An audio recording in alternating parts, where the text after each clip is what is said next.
चुगहायो चुगहायो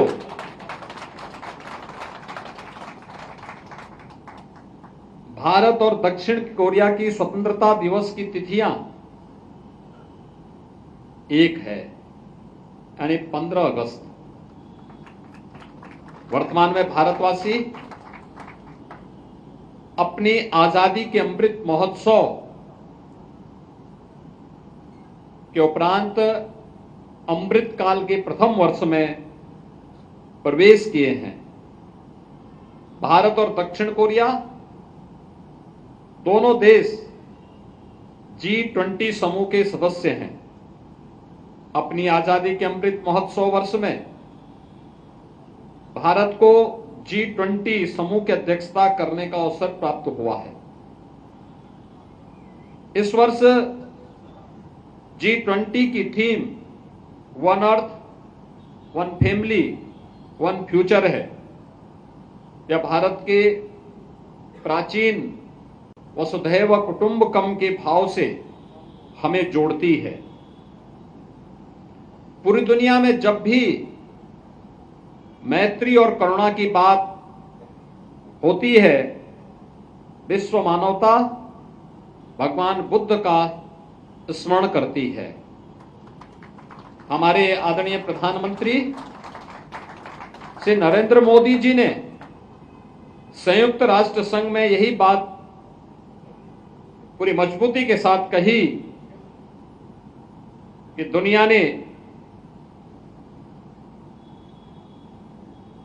दुनिया के कुछ देशों ने विश्व मानवता को भले ही युद्ध दिया हो, लेकिन भारत ने दुनिया को बुद्ध दिया है।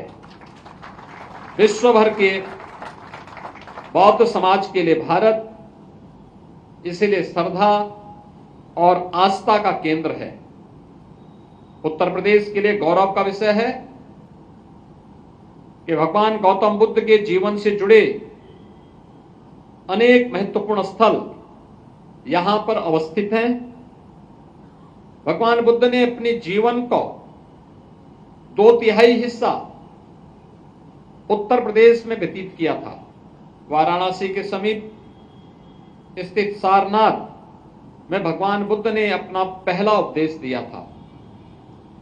भगवान बुद्ध ने श्रावस्ती में सर्वाधिक 25 वर्षावास, हमारे सन्यासियों की परंपरा में वर्षा काल में जो 4 मास होते हैं वो चातुर्मास के रूप में माने जाते हैं, और वे चातुर्मास भगवान बुद्ध ने 25 चातुर्मास श्रावस्ती में व्यतीत किए थे।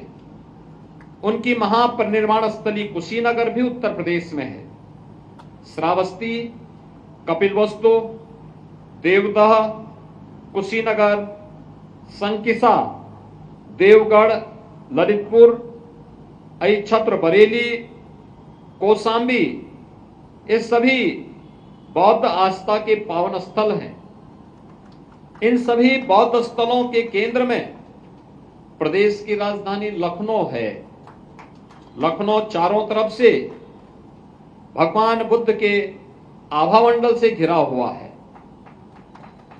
उत्तर प्रदेश देश का एकमात्र ऐसा राज्य है जहां सरकारी स्तर पर संचालित इतना विशाल बुद्ध विहार शांति उपवन बुद्ध विहार है, जहां यह कार्यक्रम आयोजित किया जा रहा है।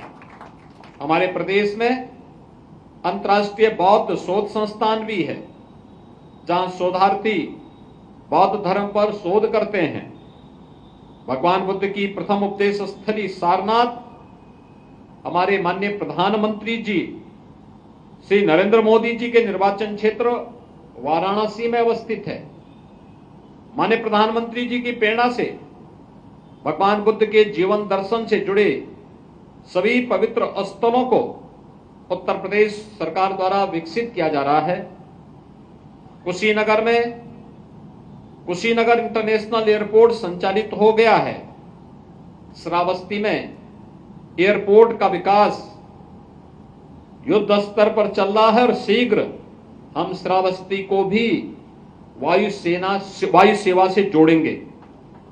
प्रदेश सरकार महात्मा बुद्ध के नाम पर एक कृषि एवं प्रौद्योगिकी विश्वविद्यालय कुशीनगर में ही स्थापित करने जा रही है। माननीय प्रधानमंत्री जी के नेतृत्व में भारत और दक्षिण कोरिया के संबंध आज एक नई ऊंचाइयों को प्राप्त कर रहे हैं। माननीय प्रधानमंत्री श्री नरेंद्र मोदी जी तथा दक्षिण कोरिया के माननीय राष्ट्रपति श्री मून जई इन ने वर्ष 2018 में प्रदेश के जनपद गौतम बुद्ध नगर स्थित नोएडा में सैमसंग इलेक्ट्रॉनिक्स की नई मोबाइल फोन निर्माण इकाई का संयुक्त रूप से उद्घाटन भी किया था। भारत और दक्षिण कोरिया का परस्पर व्यापार 28 बिलियन डॉलर का है, जिसमें भारत 9 बिलियन डॉलर की वस्तुएं निर्यात करता है और 19 बिलियन डॉलर का दक्षिण कोरिया से आयात भी करता है। आधुनिक युग में भारत और दक्षिण कोरिया के राजनीतिक संबंधों के 50 साल पूरे हो रहे हैं, लेकिन वास्तव में भारत और कोरिया के आध्यात्मिक संबंध शताब्दियों पुराने हैं। कोरिया के ध्यान पंथ सियोन की उत्पत्ति श्रावस्ती के जैतवन उत्तर प्रदेश से ही हुई है। अयोध्या की राजकुमारी द्वारा लगभग 2000 वर्ष पूर्व जलमार्ग से अयोध्या से कोरिया की यात्रा की गई थी। जान का विवाह वहां के स्थानीय राजा किम सूरो के साथ हुआ और राजकुमारी का नाम हु वांग आक पड़ा। राजकुमारी हु वांग आक एवं राजा किम सूरो से करक वंश की स्थापना हुई। वर्तमान समय में कोरिया में एक बड़ी आबादी इस वंश से जुड़ी हुई है। दक्षिण कोरिया की माननीय प्रथम महिला सुश्री किम जोंग सोक महोदया 6 नवंबर 18 को अयोध्या में दीपोत्सव के पावन आयोजन में उपस्थित हुई थी। भारत एवं दक्षिण कोरिया के प्राचीन और प्रगाढ़ सांस्कृतिक संबंधों के दृष्टिगत इस अवसर पर माननीय प्रथम महिला द्वारा हम उत्तर प्रदेश सरकार के साथ मिलकर के क्वीन हो मेमोरियल पार्क परियोजना का वहां पर शिलान्यास का कार्यक्रम भी संपन्न किया गया। दोनों देशों के मध्य सांस्कृतिक संबंधों को विस्तार देने के उद्देश्य से अयोध्या में राम कथा पार्क के समीप 11,658 वर्ग मीटर क्षेत्रफल में 21 करोड़ 92 लाख रुपए की धनराशि से क्वीन हो मेमोरियल पार्क का निर्माण कार्य अब पूरा कर लिया गया है। इस पार्क में किंग्स पेवेलियन, क्वीन पेवेलियन तथा कोरियन वॉल का निर्माण भी किया गया है। अयोध्या तक कोरिया के गिमेह शहर सिस्टर सिटी भी है। भारत के बौद्ध आचार्य बौद्ध धम्म भगवान बुद्ध के धम्म को चीन होते हुए कोरिया में इसने प्रवेश किया।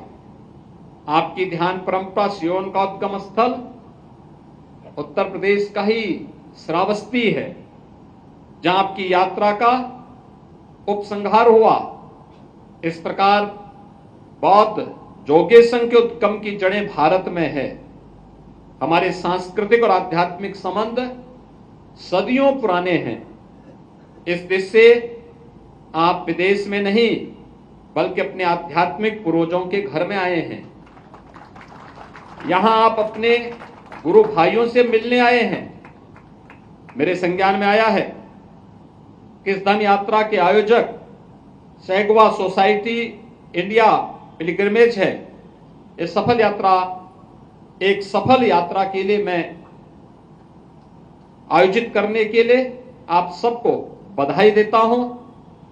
इस पावन संघ ने 43 दिन की यात्रा में 1168 किलोमीटर की पैदल यात्रा की, जो अत्यंत ही प्रेरणादायी है। हमारे देश में भी तीर्थों की पैदल यात्रा की परंपरा है। हर हमारे पवित्र तीर्थ में पंचकोशी परिक्रमा, 14 कोशी परिक्रमा, 84 कोशी परिक्रमा और नदियों की भी परिक्रमा, नर्मदा परिक्रमा, ये भारत के अंदर बहुत पवित्र मानी जाती है। आध्यात्मिक ऊर्जा के केंद्र उत्तर प्रदेश में आप लोगों की यात्रा का सुखद अनुभव आप अपने देश में साझा करेंगे तो अन्य लोग भी यहां आने के लिए प्रेरित होंगे। मुझे विश्वास है कि भविष्य में हम संघ के अन्य सदस्यों को भी प्रदेश आगमन में स्वागत का अवसर आप सब उपलब्ध कराएंगे।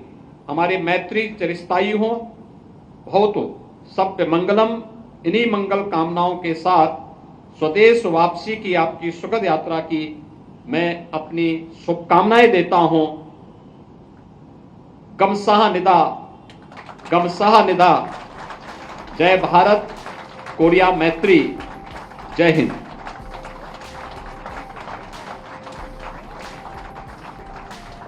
बहुत बहुत आभार और धन्यवाद माननीय मुख्यमंत्री।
वीके न्यूज, राष्ट्र के नाम।